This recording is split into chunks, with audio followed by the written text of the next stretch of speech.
Case low cost, 1000 euro al metro quadrato, non è un sogno, per una giovane famiglia sta diventando realtà.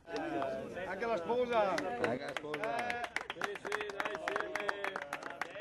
Posa della prima pietra a Piumani, a Fanzolo di Vedelago, non casa sotto costo, abitazione a costo contenuto e, per diversi aspetti, qualitativamente migliore. Quando è che entrerà a casa?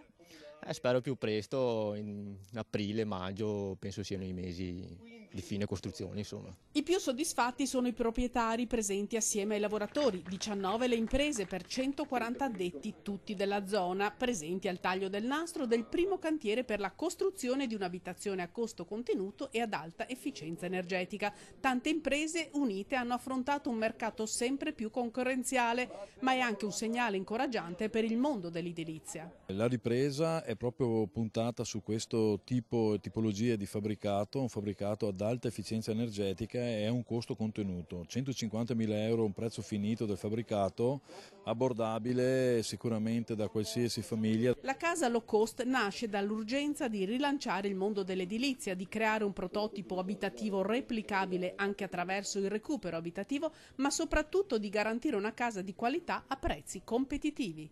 Diamo anche una risposta dal punto di vista sociale, riusciamo a costruire delle case a un costo contenuto e ad alta efficienza energetica. Questo è diciamo, uno dei motivi che ci riempie di orgoglio. Il secondo motivo è perché siamo riusciti a mettere assieme delle imprese che lavoravano individualmente, metterle insieme su delle reti di impresa ed essere competitive sul mercato.